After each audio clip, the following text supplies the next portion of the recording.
Right. இயேசுவின் நாமத்தினாலே இன்னைக்கு ஒரு சத்தியம். இயேசுவின் நாமத்தினாலே ஹல்லேலூயா. நான் சொல்றதை எல்லாரும் சொல்லணும். நாம் தேவனிடம் எதிர்பார்ப்பது ரட்சிப்பு. தேவன் நம்மிடம் எதிர்பார்ப்பது விசுவாசம். விசுவாசம் வேண்டுமே ஆனால் வசனத்தை கைக்கொள்ள வேண்டும். இதுதான் சத்தியம். என்னது, நம்ம எல்லாத்துக்குமே நம்ம தேவனை சார்ந்து ரட்சிப்பு என்றால் மீட்பு. அதாவது பாவத்திலிருந்து விடுதலை மட்டுமல்ல, இந்த உலக தேவைகளுக்காகவும் நம்முடைய பிரச்சனைகளுக்காகவும் நாம் தேவ சமூகத்தில் நாம் போய் நின்று கேட்டு பெற்றுக்கொள்வது அது ரட்சிப்பு. அது சரீர ரட்சிப்பாக மீட்பாக இருக்கலாம், அல்லது ஆவியின் மீட்பாக இருக்கலாம், ஆத்மாவின் மீட்பாக இருக்கலாம். ஆனால் அநேக நேரம் அல்லலையா நான் விசுவாசிக்காமலே அநேக காரியங்கள் நடக்க ஆரம்பிக்கிறது. அது கிருபையை சார்ந்தது, அது தேவனுடைய இரக்கங்களை சார்ந்தது. ஆனால் பெரும்பகுதி தேவன் விசுவாசத்தை விரும்புகிறார். அவர் நம்மகிட்ட எதிர்பார்க்கிறார். இவங்க விசுவாசிக்கிறாங்களா இல்லையாங்கிறத எதிர்பார்க்கிறார். விசுவாசம், அநேகர் நம்பிக்கையை தான் விசுவாசம் என்று சொல்லுகிறார்கள். நம்பிக்கை விசுவாசம் அல்ல. விசுவாசம் என்பது காணக்கூடாதவைகளின் நிச்சயமும் நம்பக்கூடாதவைகளின் காணக்கூடாதவைகளின் நிச்சயமும் நம்பக்கூடாதவை உறுதியமாக இருக்கிறதுன்னு வேதம் சொல்லுது. ஆனால் இந்த விசுவாசம்ங்கிறது வேற மதத்திலாம் இருக்கோ என்னமோ தெரியல. ஆனால் வேதத்தில் அதிகமாக விசுவாசத்தை குறித்து வேதத்தில் அநேக காரியங்கள், ஆசீர்வாதம், ஸ்தோத்திரம், அப்படி பல காரியங்கள் சமஸ்கிருத அல்லது அந்த ஐயர் எழுதுனதுனால ஐயருடைய வார்த்தைகள் இதில் அதிகமாக கலந்துருக்கும்னு சொல்கிறாங்க. பைபிளை டிரான்ஸ்லேட் பண்ணது ஐயர்னு சொல்லுவாங்க. என்னென்னு நமக்கு பூரணமாக தெரியல. அதனால தான் ரொம்ப வார்த்தைகள் தமிழ் கலக்காமல் வேற்று மொழியில் இருக்கும். அந்த எப்ரேயர்லேருந்து டிரான்ஸ்லேட் பண்ணும்போது அதில் வர்ற சில வார்த்தைகள் நமக்கு இந்த ரட்சிப்பு, விசுவாசம், ஸ்தோத்திரம், மகிமை, இப்படி சில காரியங்கள் அப்படி இருக்கும். ரைட். தேவன் நம்முடைய விசுவாசத்தை எதிர்பார்க்கிறார்.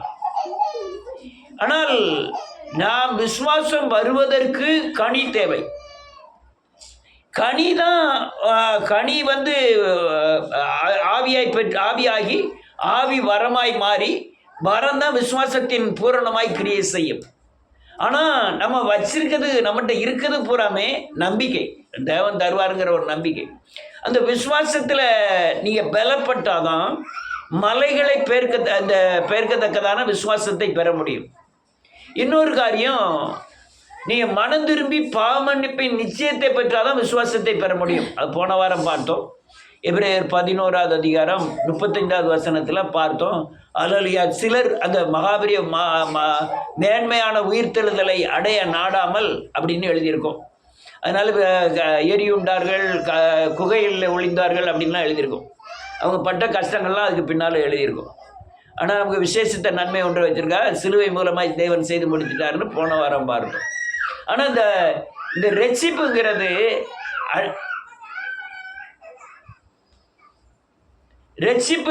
முறைமையின் அடிப்படையில் வரணும். அதாவது பாவ மன்னிப்பு நிச்சயம், மனம் திரும்புதல், பாவ மன்னிப்பை பெற்று அதில் விசுவாசத்தை பெற்று அதன் மூலமாய் கனிகளை பெற்று வரங்களை பெற்று அப்படி விசுவாசத்தின் வளர்ச்சி வர வேண்டும். அப்போ தான் உங்களுக்கு பூரண ரட்சிப்பு கிடைக்கும்.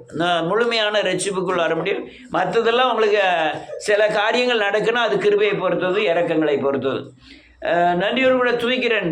நீங்கள் ரட்சிக்கப்படும் போது விசுவாசம் இல்லாமல் அநேகர் ஜெபிக்கிறார்கள். ஆனால் அது நம்பிக்கையின் அடிப்படையில் ஜெபிக்கும் போது, ஆனால் ரொம்ப உருக்கமாய் இரக்கமாய் அப்படி நம்புறதுனால தேவன் சில காரியங்களை செய்கிறார்.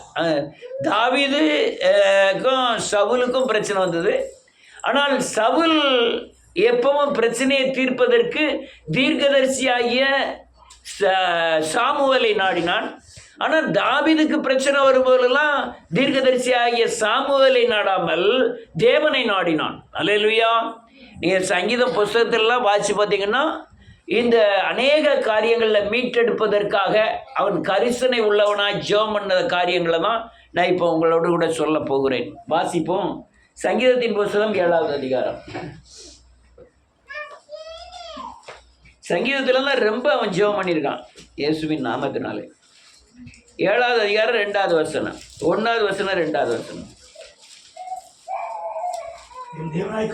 என் தேவனாகிய கர்த்தாவே, உம்மையே நம்பி இருக்கிறேன். என்னை துன்பப்படுத்துகிறவர்கள் எல்லாருக்கும் என்னை விலகி என்னை ரட்சியம் ஆண்டவரே. ஒரு நிமிஷம் ஒரு காரியத்தை சொல்றேன். நாம் ஜெபம் பண்ணுகிறோம், கரிசனையற்ற ஜெபமாய் பண்ணுகிறோம். அல்லையா? சிலர் உருக்கமாய் ஜெபம் பண்ணதெல்லாம் பார்த்துருக்கிறேன். ஆனால் சிலர் கரிசனை இல்லாத ஜெபத்தை பார்க்கிறேன். சிலர் ஜெபமே பண்ணுறதில்ல. இப்போ ஒரு அந்த அம்மாவுக்கு உடம்பு சரியில்லை, ஜெபம் பண்ணணும்னு சொல்லியாச்சு. எத்தனை பேர் ஜெபம் பண்ணோம்? நான் 2 நாளாக அந்த இன்னைக்கு காலையில் கூட சொன்னது நினைக்கிறேன். எல்லாரையும் அவங்கவுங்க சபைக்கு போகிறோம், ஆராதனை முடிஞ்ச உடனே 1 நிமிஷம் அவங்கள பற்றி நினைங்கன்னு சொன்னோம். ஐ மீன் இன்றைக்குமே இப்போ இந்த ஜெபத்தில் அவங்களுக்கு பண்ணாமல் இருந்துட்டோம். ஆனால் நான் நினச்சேன், ஆண்டவரே அந்த ஆத்மாவை தப்பிவியம்னு சொல்லி. அந்த இதெல்லாம் ஒரு கரிசனையை சாரும். நீங்கள் ரொம்ப டயர்டாக இருக்கீங்க, 4:30 மணிக்கு எந்திரிச்சு ஜெபம் பண்ணுறீங்க, அது கரிசனை.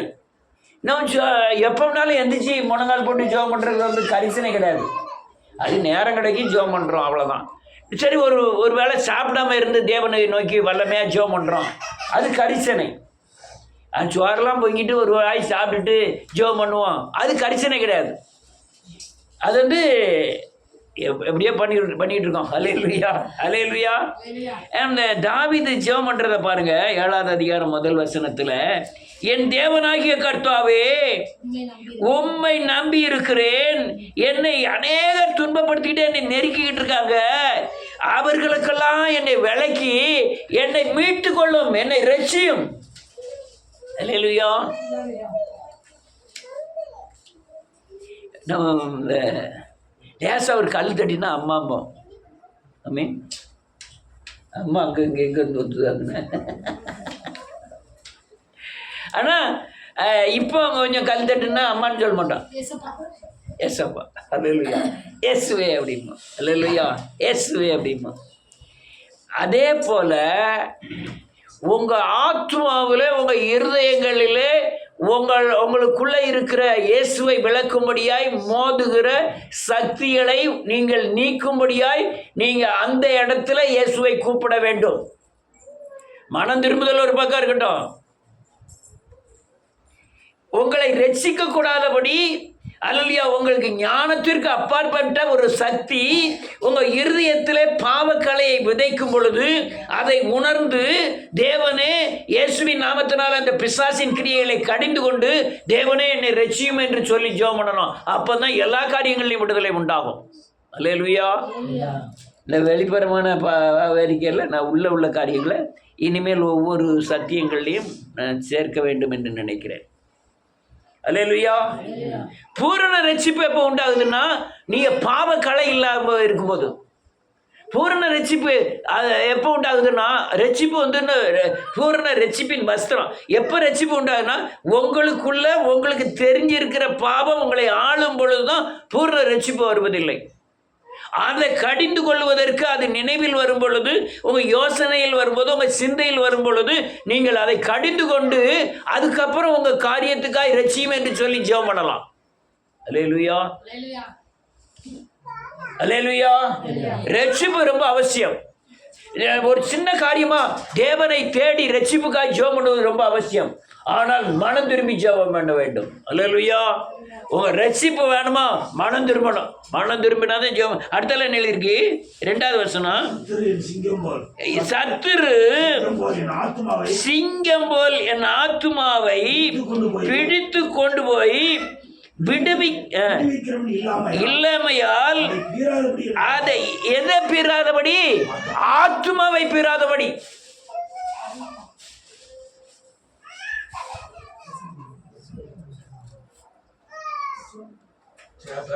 பொறு வேண்டாம், பொறு ரைட், இருட்டு. ரைட். அல்லேலூயா. நீ சரீர மீட்பு வரனாலும் ஆத்மா மீட்பு வரணும்.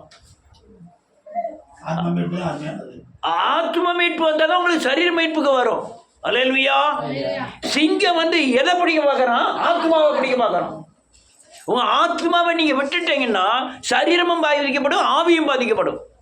அதான் அவன் சொல்றான், சிங்கம் என் சரீரத்தை பிடிக்கல, என் ஆத்மாவை பிடித்து அதை பீற பார்க்கிறான்.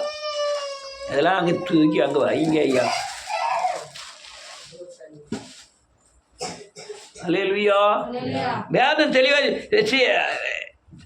வாசிக்கிறேன். சத்துரு சிங்கம் போல் என் ஆத்மாவை பிடித்து கொண்டு போய் விடுவிக்கிறவன் இல்லாமையால் அதை பீறாதபடிக்கு என்னை தப்புவியும் ரசியும். அதுல ஒரு வார்த்தை எழுதியிருக்கு, தப்புவிக்கிறவன் இல்லாதபடியால். யார் தப்பிப்பான்? ஆத்மாவை யார் தப்பிக்க முடியும்? வேற எந்த சக்தியாலும் முடியாது. அதனாலதான் தெளிவாய் தாவீது அறிந்தவர், சரீரத்தில் ஏற்படுகிற உபத்திரவத்துக்கு ஆத்மாவை என் சிங்கம் பீறாதபடி என்னை பாதுகாத்துக் கொள்ளுங்க. அப்போ நம்ம ஆத்மா எவ்வளவு, நம்ம மனம், நம்ம அதாவது நம்ம யோசனை, நம்ம புத்தி எவ்வளவு முக்கியம் என்பது நீங்க கண்டுகொள்ள வேண்டும். சில கலைகளை விதைப்பான் பிசாசானவன். எங்க விதைக்கான் தெரியுமா? ஆத்மாவில் விதைச்சிட்டு போயிடுவான். ஆனா விதைச்ச விதை பெருசாகிட்டே இருக்கும். ஒன்றும் வேண்டாம், நீ போகும்போது ஒரு வால் போஸ்ட் ஒட்டி இருக்கு, நீங்க அதை பார்த்து நீங்க பார்க்காம போயிட்டீங்கன்னா ஒன்றால, பார்த்துட்டு மனம் திருப்பிட்டு போயிட்டீங்கன்னா பரவாயில்ல, கொஞ்ச நேரம் பார்த்து உங்க அவங்க ஆத்மாவில் பதிய வச்சுட்டீங்கன்னா நீங்க வீட்டில் கடையத்துக்கு போன பிறகு அந்த அந்த வால் போஸ்ட் உங்களுக்கு கிரியை செய்யும். கிரியை செய்யுமா செய்யாதா? அப்படியே படம் உங்க முன்னால நிற்கும். அது விதையல்ல, சரீரத்தையும் ஆவியும் கெடுக்கக்கூடிய சக்தி. நீ அந்த இடத்திலே கடிந்து கொண்டு நீ தப்பிக்கணும். அது கிருபை இருந்தாதான் முடியும். அதுக்காக தான் அவன் கத்துதான், ரட்சியும் ஆண்டவரே நீ. அல்லேலூயா. ரட்சியும் எதுக்கு? நம்ம சரீர பலம், நம்ம உலகத்தில் இருக்கிற பண பலம், நம்மளுடைய அறிவு பலம் என்னைக்கு முடிவடையுதோ அப்பதான் போய் ரட்சிப்புக்காய் நான் காத்திருப்போம். ஆமென். நம்ம பலம்லாம் முடிஞ்ச பிறகு சில நேரத்துகளுக்கு சில காரியங்களுக்கு ஜெபம் பண்ணதுக்கு வார்த்தையே வராது. போய் ஆண்டவர் முன்னால போய் நின்று உட்காந்து ஆண்டவரே மனசுக்குள்ளதான் கத்துவோமே தவிர வெளியே சவுண்டே வராது. ரட்சியம் ரட்சியம் ரட்சியம்னு கத்துவோம். உள்ள இருக்கிற ஆவியானவர் நீ இதை செய்ன்னு கத்திக்கிட்டே இருப்பாரு. எதையுமே கேட்கறது இல்லை. என்னை ரட்சியும், என்னை ரட்சியும். அது ரொம்ப உருக்கமான ஒரு காரியம். சில சீர்பொருந்தும்படியாய் தேவனே சில காரியங்களை, சிங்கத்தை நமக்குள் அனுப்பி நம் ஆவியாத்மா சரீரத்தை பரிசுத்தமாக்கும்படி அனுப்பி நமக்கு போதிக்க வர செய்வார். ஆவியானவர் இருந்து இந்த காரியத்துக்காக இந்த பிரச்சனை வந்தது, இதுல இருந்து நீ மனம் திரும்பு, எல்லாம் ஆவியானவர் போதிப்பாரு. ஆனால் நம்ம இடம் கொடுக்க மாட்டோம், அல்லது அறிவு இருக்காது, அல்லது அந்த அளவுக்கு நமக்கு ஆவிக்குரிய பலன் இருக்காது. அல்லேலூயா. இன்னொரு வசனத்தை வாசிப்போம். 22வது அதிகாரம் 21வது வசனத்திலிருந்து.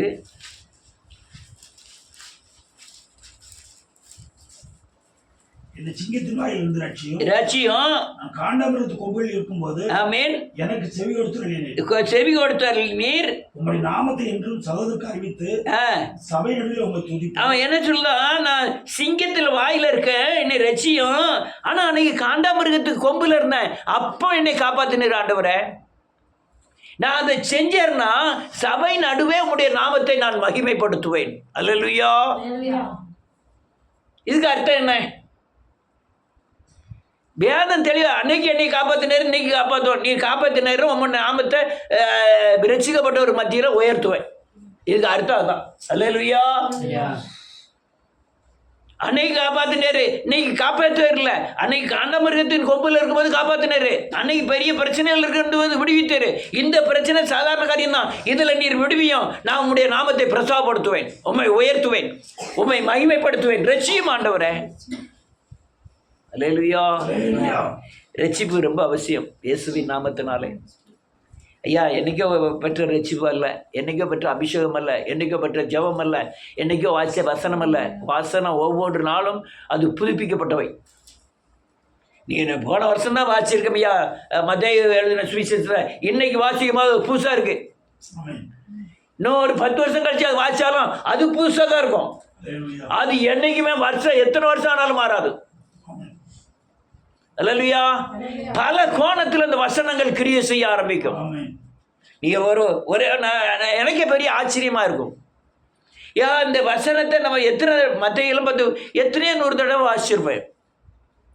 ஆனா அது ஒவ்வொரு தடவை வாசிக்கும் போது எனக்கு புதுசா தெரியுது. அந்த வசனங்கள் புதுசா தெரியுது. உலகத்திலே அதிகமாக பைபிள் டேன் ஆகுறது இந்த பைபிள் தான். எல்லா மத புஸ்தகத்தை விட அதிகமாக அச்சடித்து வெளியிடக்கூடியது பைபிள் தான். அல்லேலூயா. ரைட். அடுத்த இன்னொரு வசனத்தை வாசிப்போம். இதெல்லாம் ரெசிப்புக்காக சொன்னேன். இன்னொரு வசனத்தை வாசிட்டு அடுத்தல பார்ப்போம். 59வது அதிகாரம் 1, 2, 3.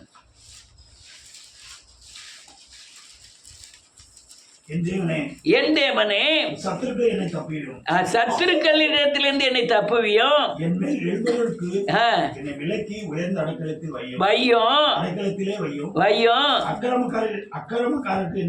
தப்புவித்து.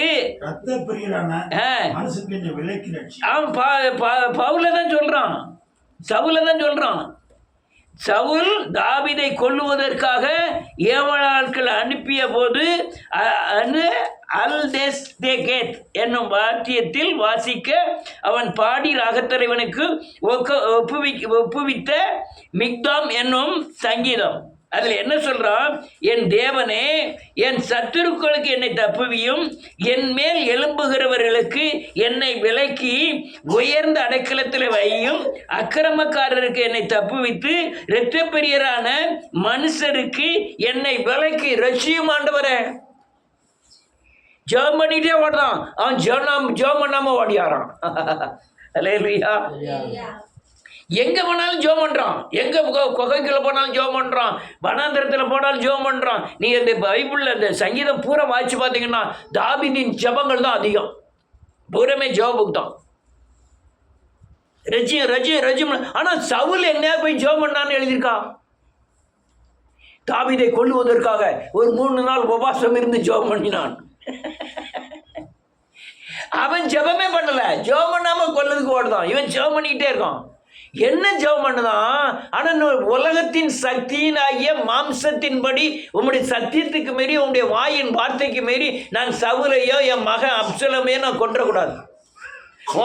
உம்முடைய சத்தியத்தின்படி நடந்து அவர்களை ஜெயம் எடுக்க வேண்டும், என்னை ரட்சியும். சவுலை கொள்ளுதுக்குலாம் ரொம்ப நேரம் ஆகுது. இவன் யுத்த வீரன், கோலியாத்தே வீழ்த்தினவன். சவுலெல்லாம் 10 நிமிஷத்துல 3000 பேரை கொண்டுருவான். அபிஷேகம் பண்ணப்பட்டவங்க மேலே என்ன செய்யக்கூடாது? கை போடக்கூடாது. அந்த ஒரே இதுதான். ஏன்னா சத்தியத்தை மீறக்கூடாது. அதனால அவன் ஓடிக்கிட்டே இருக்கான். என்னை ரட்சியம்னு சொல்லிட்டு ஓடிக்கிட்டே இருக்கான். மரணத்துக்கும் அவனுக்கு ஒரு அடி தான் இருந்துங்க. 2 தடவை சவுல் கையில் அம்பிட்டு விட்டுட்டான். காரணம் என்னன்னா சத்தியம், வேத வார்த்தைகள். அதனால ரட்சியம்னு கத்திட்டு இருக்கான். ரட்சிக்கப்படுவதற்கு நீ சரியானபடி எல்லா காரியத்திலும் ரட்சிக்கப்படுவதற்கு முதல் விடுதலை உங்கள் ஆத்மா விடுதலை இருக்கணும். அடுத்தால 2வது விடுதலை உங்கள் இருதயத்தை எல்லா காவலோடும் காத்துக்கொள்ள வேண்டும். அதுக்கப்புறம் நீ சரீரத்தை பாதுகாத்து கொள்ள வேண்டும். உங்கள் ஆத்மா இருதயமும் ஆத்மாவும் பரிசுத்தமாகாமல் உங்கள் சரீரம் பரிசுத்தமாகாது. இன்னைக்கு கிறிஸ்தவம் அல்லது இருதயமும் ஆத்மாவும் பரிசுத்தமாகாமல் சரீரம் மட்டும் வெளிப்படையான பரிசுத்தத்தை காண்பிக்கிறார்கள். அல்லேலூயா.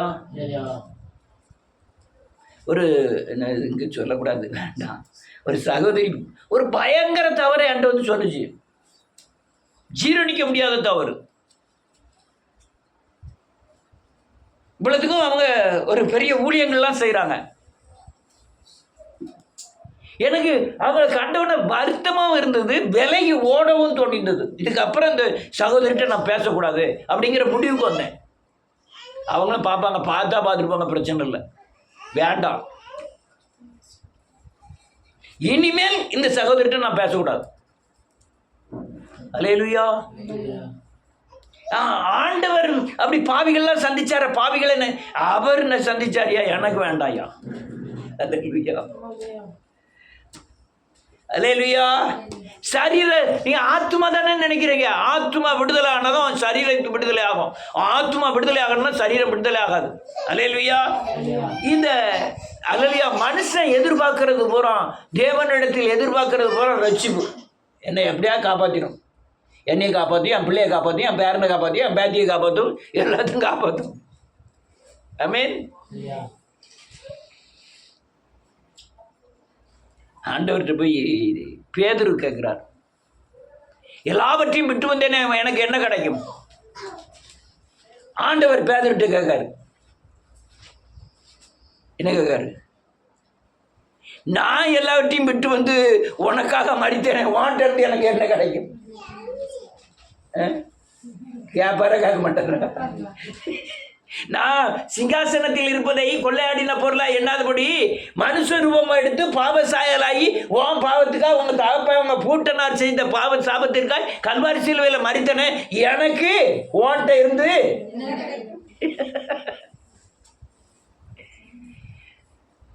அலைச்சு ஓன்ட்ட இருந்து என்ன கிடைக்கும்? கர்த்தருக்காக என்ன சொல்லுவேன்? சாப்பாடு பண்ணி வச்சிருக்க, மத்தியானம் சாப்பாடு கிடைக்கும். அவர் சாப்பாடை விரும்பல, ஆத்மா தான் பரிசுத்தமா விரும்புறாரு. அல்லேலூயா. அழகா சொன்னான், சங்கீதக்காரன் தான் சொல்லலாம், நான் எப்படி செஞ்சுறேன், நான் நமக்கு எண்ணத்தை திரும்ப செலுத்துவேன், ஒன்னே ஒன்று செய்வேன், ரட்சிப்பின் பாத்திரம் ஏந்தி உண்மை என்ன செய்ய முடியும்? இரவும் பகலும் தொழுது கொள்ள முடியும். அலையில தொழுது கொண்டியா?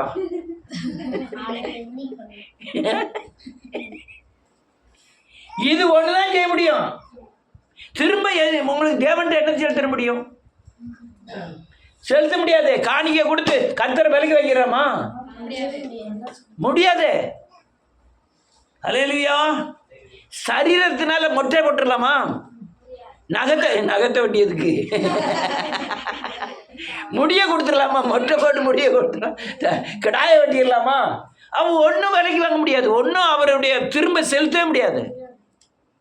ஒன்னே ஒன்று, உங்க ஏதோ இந்த ஜனத்தை எனக்கென்று தெரிந்து கொண்டேன், இவர்கள் அல்லேலூயா, அவர்களுடைய வாயிலே கர்த்தரை உயர்த்தும் துதியும், கையிலே இருபுறம் உள்ள கற்குள்ள பட்டயமே இருக்கும். இதுதான் அவருக்கு செய்ய வேண்டிய காரியம். ஏன் அப்படி சொன்னார்னா, ஏன்னா அந்த எப்பவும் துதிச்சுட்டே இருக்கானே, அந்த துதி நீங்க ஆத்மா பரிசுத்தமாகி சரீரம் பரிசுத்தமானதான் துதி தேவன்ட்ட போவோம். அந்த துதி தான் எதிர்பார்க்காரு. சும்மா எது கட்டாலும் சோத்திரம். அது இந்த பிரதர்கள் சிஸ்டர்கள் ஒன்று சேர்த்துட்டாங்கன்னா பயங்கர சோத்திரம் போடுவாங்க. சோத்திரம் உட்கார்ந்தா சோத்திரம், எழுந்தா சோத்திரம் தான். ஆனால் தனியாக போகும்போது உலக மனுஷனோட சேரும்போது ஒரே ஆத்திரம் தான். அல்லேலூயா, அல்லேலூயா. அதனால மனுக்குலம் எல்லாமே தேவன்ட்ட எதிர்பார்க்கறது பூரா ரட்சிப்பு, வீடு, மாடு, மேலே பட்சத்தில் தோட்டம், அல்லேலூயா, எரும மாடு, ஆட்டுக்குட்டி. ஆனால் தேவன் நம்மகிட்ட எதிர்பார்க்கறது விசுவாசம். என்னத்தை எதிர்பார்க்காரு? விசுவாசம். நல்லா கவனிக்கணும். எது விசுவாசம்? நம்பப்படாதவைகளின் உறுதியும் காணப்படாதவைகளின் நிச்சயம். அதுதான் விசுவாசம். விசுவாசம் எப்படி உருவாகிறது? பரிசுத்தத்தின் அடிப்படையில் விசுவாசம் உண்டாகிறது. அல்லேலூயா. ஆவியின் கனி எங்கிருந்து வருது? ஆவியின் கனிகள் எல்லாம் குணம். சொல்லுங்க, நாம் குணம் மாற வேண்டும். குணம் அந்தரங்கத்தில் இருக்கிற பாவம் நீங்கும் போதுதான் குணம் மாறும். அந்தரங்கத்தில் இருக்கிற பாவம் என்னது? இல்லை, மற்ற கோபம், பொறாமை, துர்க்குணம், அகந்த, இது எவ்வளவு இருக்கோ அவ்வளவு தூரம் விசுவாசம் நமக்குள்ள என்ன செய்யாது? கிரியை செய்யாது. நீங்க விசுவாசம் வரணும்னா உங்க குணம் மாறணும். அல்லையா? நீங்க குணம் மாறணும்னா குணம் தான் என்னது? ஆவியின் கனி. இந்த கனியில ஒண்ணுதான் விசுவாசம். அல்லேலூயா. விசுவாசம் எப்படி வருதுன்னா, நீங்க மனம் திரும்பி இருதயத்தை பரிசுத்தப்படுத்தும் போது எல்லா காவலோடும் உன் இருதயத்தை காத்துக்கொள்ளும் போது உன் இருதயத்தில் இருந்து என்னது புறப்படுமா? ஜீவ தண்ணீர் உள்ள நதிகள் புறப்படுமா? நீ யோவான் 7:38 சொல்லும் போது அது உங்களுக்குள்ள ஓடுகிற ஜீவ நதியா இருக்கும். அது நான் நீ பெறப்போகிற பரிசுத்தாவியை குறித்து சொல்லப்படு. அப்படிதான் எழுதியிருக்கு. வாசிங்களா யோவான் 7:38-37-38. 7:37-38. வேத வாக்கியம் சொல்லுகிறபடி ஆமென். என்னிடத்தில் விசுவாசமாய் இருக்கிறவன் எவனோ உள்ளத்திலிருந்து ஜீவ தண்ணீர் நதிகள் ஓடும் என்றார். தம்மை விசுவாசிக்கிறவன் ஆமென். அடைய போகிற ஆவியை குறித்து ஆமென். இப்படி சொன்னார். பரிசுத்த ஆவியை குறித்து சொல்லப்பட்டிருக்கு. இந்த பரிசுத்த ஆவி தான் குணத்தை கொடுக்கிறவர். குணம் தான் கனி. அந்த கனியில ஒண்ணுதான் விசுவாசம். அப்போ உங்களுக்குள்ள விசுவாசம் வரணும்னா உங்களுக்கு என்ன வரணும்? கனி வரணும். கனிக்கு முந்தி எது வரணும்? விசுவாசம் வரணும். இருந்து ஆவியை பெறணும். என்ன ஆவிய? பரிசுத்த ஆவியை பெறணும். பரிசுத்த ஆவியில ஒரு பிரிவு தான் விசுவாசத்தின் ஆவி. அதுதான் கனி. அல்லேலூயா. நீங்கள் எல்லா காவலோடும் இருதயத்தை காத்துக்கொள். அதுல இருந்து ஜீவ தண்ணீர் உள்ள நதிகள். ஜீவ தண்ணீர் உள்ள நதிலாம் என்னது? குணங்கள் தான். எனக்குள்ள நதி பெருமிட்டு ஓடுதுன்னா அன்பு ஓடும். அல்லேலூயா. சமாதானம் ஓடும், சந்தோஷம் ஓடும், விடுதலை ஓடும், நான் கிருபை உள்ள வார்த்தை ஓடும், இரக்கம் ஓடும். எல்லாம் எங்க இருந்து ஓடுது? வாயில இல்ல, இருதயத்துல. இருதயத்தின் நிறைவுனால் என்ன செய்யறான்? வாய் பேச. இருதயத்தின் நிறைவு என்ன நிறைஞ்சிருக்கு? இந்த ஆவியின் கனினாலே, பரிசுத்த ஆவியினாலே நிறைந்திருக்கிறதுனால என் வாய் நல்லது பேசுது. அவன் நிரப்பி இருந்தான்னா என்ன இப்படி முடிச்சுட்டு இருக்க? அவன் தான் பேசுவான். அவன் இருந்தா யார் பேசுவா? அவன் தான் பேசுவான்.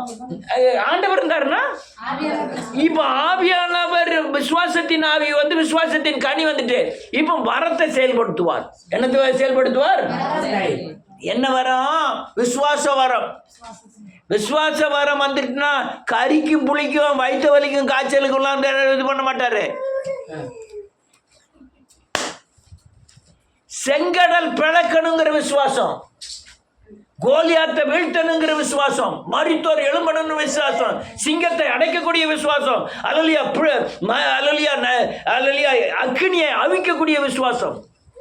ஆனா இந்த விசுவாசம் என்ன விசுவாசம்? நம்ம பெற்றிருக்க விசுவாசம். ஆண்டவரே கிறிஸ்துமஸ்க்கு எப்படியாவது ஒரு சிவப்பு சேலை எடுத்துச்சு. விசுவாசம் அதான், அவ்வளவுதான் விசுவாசம். ஆமென். ஆனா இந்த நான் இப்ப சொல்லக்கூடிய அந்த ஆவியை பெற்று, கனியை பெற்று, விசுவாசத்தின் ஆவியை பெற்று அது விசுவாசத்தின் மரமாய் மாறினதுன்னா உலகத்தில் மனுஷன் செய்திராத வேதவசனத்தில் எழுதியிருக்கிற காரியங்களை நீங்கள் விசுவாசித்து செய்வீர்கள். மலையை பார்த்து சமுத்திரத்தில் போய் விழு என்று சொன்னால் அப்படியே. ஆனால் மலை அல்ல, மலையை போன்ற அநேக பிரச்சனைகளை இந்த விசுவாசத்தின் கிரியை செய்யும். அல்லேலூயா. அந்த விசுவாசத்தை தான் அவர் என்ன செய்யறாரு? எதிர்பார்க்காரு. வயிற்று வலிக்க முடியாது எந்திரிச்சு ஒன்று கட்டாவே வயிற்று வலி, கட்டாவே வயிற்று வலி. மத்தியானம் எந்திரிச்சு ஒன்று ஆண்டவரே வயிற்று வலி. சாயங்காலம் ஆண்டவரே பாயசம் வைக்கணும்.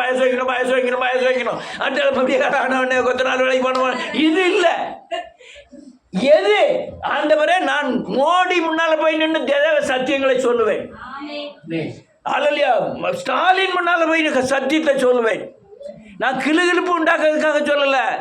அந்த விசுவாசம் நம்பப்படாதவைகளின் உறுதியும் நிச்சயம் அதை தான் செய்யும். மலைகளை பேர்க்கும், சிங்கத்தின் வாயை அடைக்கும், பார்வோன் முன்னால போய் நிற்கும். யாரு? மோசே. அவர் சொல்லலாம், மலரியா ராஜாவே நீர் விடுவித்தாலும் விடுவிக்காவிட்டாலும் நான் ஆராதிக்க தேவன் வல்லவராயிருக்கிறார். எப்படி சொல்ல முடியுமா? 4ஆம் மனுஷனின் சாயல் தேவ புத்திரனை போல இருக்கிறதுனா. அல்லேலூயா. அந்த தேவன் நமக்குள்ள நடப்பாரு. எந்த விசுவாசம்? 5க்கும் 10க்குள்ள விசுவாசம் இல்ல, அசைக்கக்கூடிய விசுவாசம். அவர்கள் கூடி இருந்த இடம் நினைச்சுதான் அசைந்தது.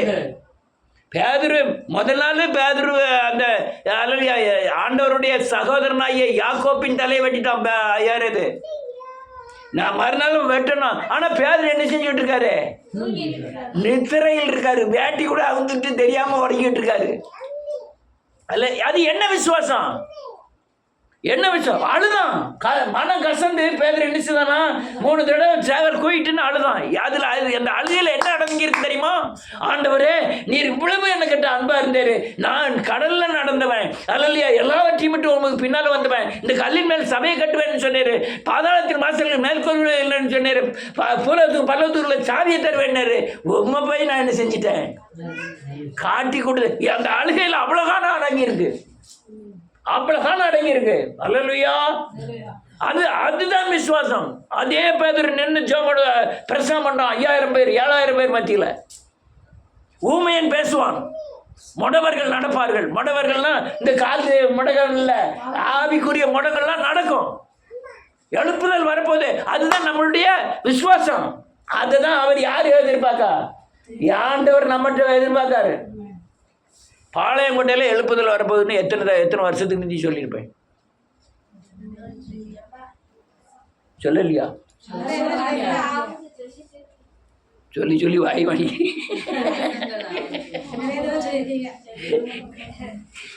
இப்பதான் உள்ள கையளவு இப்பதான் தெரியுது. பெருமலை இறைச்சல் நினைச்ச போது கேட்கும் போதே எனக்கு பெரிய சங்கடம். ஒவ்வொருவருடைய பாரத்தையும் என் மண்டையில் கொட்டுதாங்க. கேட்கும் போதே ஃபோன் பண்ணும்போதே, என்ன பிரதர் ஃப்ரீயா இருக்கீங்களா? ஃப்ரீயா இருக்கீங்களான்னா என்ன அர்த்தம்? என் குப்பையை போற உன் தலையில் நினைச்சு போற கொட்ட போறேன்னு அர்த்தம். அல்லேலூயா. இதுல எப்படி டீல் பண்ணணும்னு புரிஞ்சுக்கணும். யாருன்னு கேட்டா, யாரு பாரத்தையும் நீங்க சுமக்க முடியாது, நான் சுமக்க முடியாது. ஏற்கனவே சுமந்தவர் ஒருவர் இருக்காரு. எல்லாத்தையும் அவர் தான் சுமக்கணும். நான் அந்த பாரத்தை என் தலையில போட்டுலாம் சுமக்க விரும்புறது இல்லை. ஆனா பேசுவேன், சிஸ்டர் அப்படி ஆயிட்டா இப்படி ஆயிட்டான்னு கேட்பேன். ஆனா பாரத்தை நான் என்ன செய்யக்கூடாது? சுமக்க கூடாது. என்னால முடியும் செய்யாது. ஆமென். ஆனால் சில வருத்தங்கள் இருக்கு. சில ஸ்திரீகள் பயங்கரமான அல்லேலூயா பக்தியில் இருக்காங்க, தேவனுக்காக எதையும் இழக்க ரெடியாக இருக்காங்க. அவங்களுக்கு போய் இப்படி ஒரு பிரச்சனை வந்துடுதே. அல்லேலூயா. ஒரு டாக்டர்மா அவங்களுக்கும் போகும் சத்தம். ஒரு டாக்டர்மா என்கிட்ட அழுது, என் வீட்டுக்காரர் பேய் படமாக பார்க்காரு. நெட்டை எடுத்துட்டாலே யூடியூப்பில் போகிற பேய் படமாக எங்கே இருக்குன்னு பார்க்காரு. யார்கிட்ட பேசினாலும் பேயை பற்றியே பேசுறாரு. நான் சாயங்காலம் ஆகிட்டேன்னா டாக்டரு தண்ணி அடிக்காரு. என்னால் நிம்மதியாக இருக்க முடியல. என் பையனுங்களை காப்பாற்ற முடியல. டைவர்ஸ் பண்ணி இருக்குமான்னு கேட்க. உடனே அப்படியா, நீங்கள் டைவர்ஸ் பண்ணிடணும்னு என்ன செய்ய முடியாது, சொல்ல முடியாது. நான் பிரிப்பதற்கு என்ன செய்யல. தேவன் இணைத்ததை மனுஷன் பிரிக்காது இருக்க கடவன். பிரிக்க கடவனா? நம்ம பிரிக்க கூடாது. அந்த அம்மாட்ட ரைட்டு சொல்லுங்க. முதல்ல என்ன செய்யணும்? அவங்க எவ்வளவு கண்ணீர் இருக்கோ அவ்வளோத்தையும் கொட்ட வைக்கணும். அவங்க மன பாரத்தை பூரா அப்படியா அப்படியா அப்படியா அப்படியான்னு கேட்கணும். ஆனால் சத்தியத்தை ஏற்றுக்கொள்ளக்கூடிய பக்குவம் அப்போ வராது. அப்போ என்ன அது வராது. ஆனால் நைஸாக பேசணும், ஆண்டவர் குணமாக்குவார். நீ அப்பப்போ ஜெபத்தில் கலந்துக்கிடுங்க, அப்பப்போ ஜெபத்தில் கலந்துக்கிடுதே. ஆனால் ஒரு வார்த்தை பேச முடியாது. எத்தனை பேர் ஜெபத்தில் கலந்துக்கிட்டு வார்த்தை பேச முடியாமல் இருக்காங்க தெரியுமா? காலையில் நான் அதுக்காக ஒரு ஜெபமே என்னது, உங்கள் ஜெபத்தில் கலந்து கொண்டு பண்ண முடியாமல் இருக்கவர்களுக்காக நீங்கள் என்ன செய்யுங்கள்? ஜெபம் பண்ணுங்கள். அது அப்படி ஆகுது. எத்தனையோ பேர் சொல்லு, பயங்கர சங்கடமாக இருக்கு. ஆனால் நம்முடைய விசுவாசம் எங்கே நிற்கணும் தெரியுமா? ராஜாவா செய்யணும். நம்ம பாளையங்கோட்டையில் ஊழியம் செய்கிறது பெரிய காரியம் கிடையாது. யாருன்னா ஏற்கனவே விதைச்ச இடம். எல்லா எத்தனையோ மிஷினரிகள் அங்கே போய் பாருங்க. மிஷினரிகள் கல்லறை, ஏகப்பட்ட கல்லறை இருக்கு. ஜீவனை கொடுத்து மிஷினரி ஜீவனை கொடுத்து அவங்க ஊழியம் செய்த இடங்கள். கர்த்தர் பெரிய காரியங்களை செய்வார். அல்லேலூயா. நான் இப்போ சொல்றது என்ன தெரியுமா? விசுவாசம். இது என்னது? விசுவாசம். ஸ்டாலினுக்கு போய் நாங்கள் யார் ஆவடே பண்ணுங்க மீட்டிங் போட்டுருந்தார் திமுக மீட்டிங். பைபிளை கொண்டு போய் கொடுக்கலான்னு தான் நினச்சேன். மாமா வாங்க நல்லா இருக்கேளா நாங்கள் பைபிள் அவன் வாங்கி பின்னால் கொடுத்துட்டு போயிடுவான். இந்துண்டா அப்படின்னு போயிடுவார். நமக்கு அது தேவையா? அதுக்குன்னு ஒரு காலங்கள் நினச்சியும் பாரு. அப்போ சொல்லுவார் ஆண்டவர், நீ போய் அவர்கிட்ட போய் கொடு அப்படின்னு சொல்லும்போது நம்மளுக்கு ஆலோசனை கொடுக்கும்போது செய்யணும். அல்லையா? வாசிப்போம், ஒரு வசனத்தை வாசிப்போம். நிறைய வாசிக்க வேண்டியிருக்கு. ஒரு வசனத்தை வாசிப்போம். என்னாமத்தின் புத்தகம் 14வது அதிகாரம் 22வது வசனம், 23வது வசனம், 24வது வசனம். 14வது அதிகாரம் 22, 23, 24. என் மகிமையும் நான் ஏற்கிற வனாந்தரத்தில் செய்த என் அடையாளங்களையும் ஆமென் கண்டிருந்தும் என் சத்தத்தில் செவி கொடாமல் இதனோடு 10 முறை என்னை பற்றி பார்த்த மனிதரில் ஒருவரும் அவர்கள் பிதாக்களுக்கு நான் ஆணையிட்டு கொடுத்த தேசத்தை காண மாட்டார்கள். என் கோபம் உண்டாக்கியவர்கள் ஒருவரும் அதை காண மாட்டார்கள். என்னுடைய தாசனாய காலை வேற ஆவிய உடையவனாய் இருக்கும்படினாலும் ஆமென் உத்தமமா என்னை பின்பற்றி வந்தபடினாலும் போய் வந்த தேசத்தில் அவனை பண்ணுவேன்.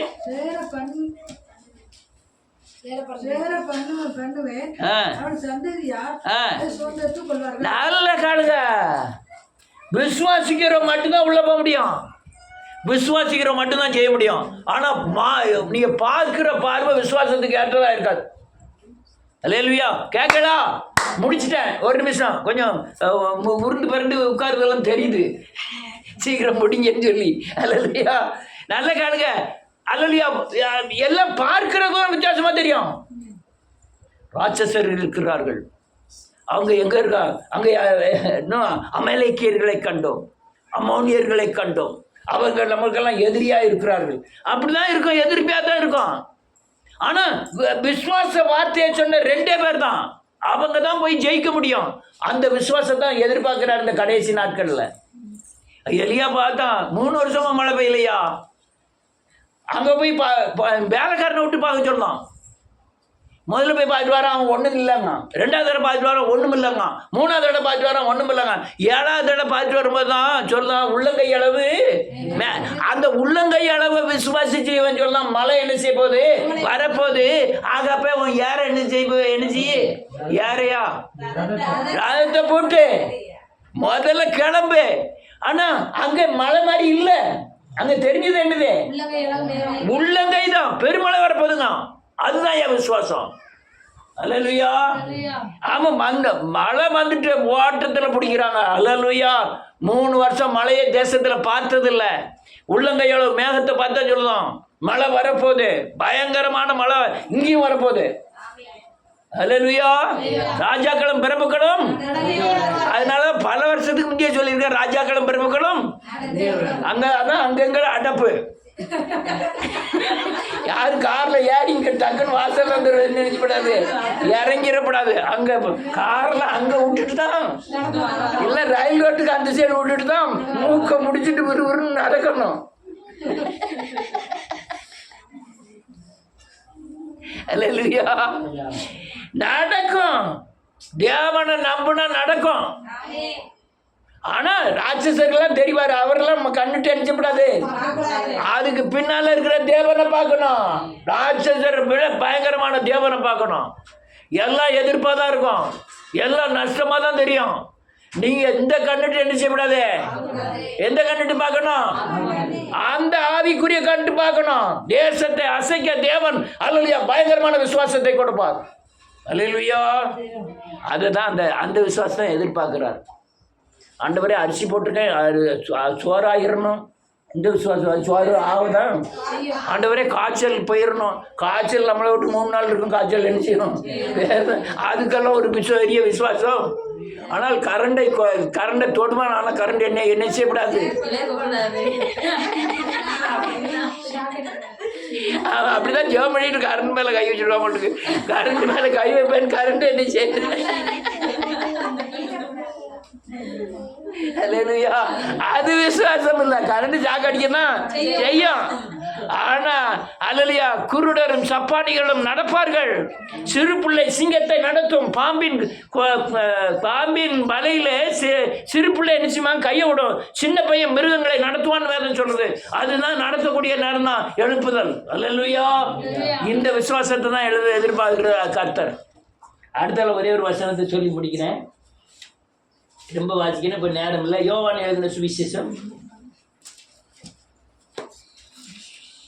இந்த விசுவாசம் வேண்டும்னா வசனத்தை நீங்கள் கை கொள்ளணும். ரைட்டு. யோவான் எழுதி 14வது அதிகாரம். நானே எடுத்துக்கிறேன். 14வது அதிகாரம் 21வது வசனத்திலிருந்து 23வது வசனத்திலிருந்து. என் கற்பனை பெற்றுக்கொண்டு அவைகளை கைக்கொள்ள 14:23. நானே எடுக்கல. ஒருவன் என்னில் அன்பா இருந்தால் அவன் என் வசனத்தை கைக்கொள்வான். அவனில் அன்பாய் இருப்பார். நாங்கள் அவனிடத்தில் வந்து அவனோடு வாசம். என்ன எழுதிருக்கு பாருங்க. நீங்கள் வசனத்தை கை கொண்டால் என் பிதா அவனுக்குள்ள அவன் மேல அன்பாய் இருப்பார். அப்படி அன்பா இருந்தால் நானும் பிதாவோ உங்களுக்குள்ள என்ன செய்வானா? அங்க வாசமா இருப்பாரு.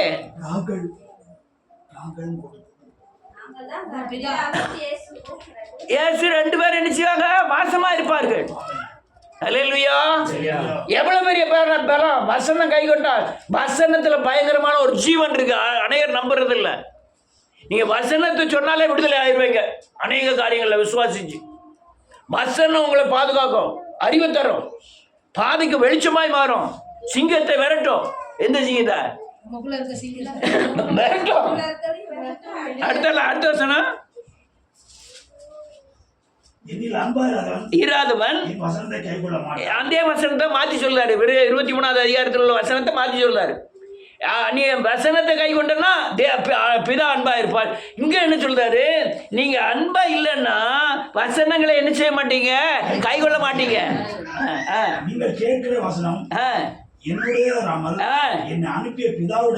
நான் தான் வசனத்தை பேசுறேன். இந்த நான் பேசுற வசனமே என்னுடையதாய் இல்ல, யாருடையதா இருக்கு? யான் பிதாவினுடையதா இருக்காங்க.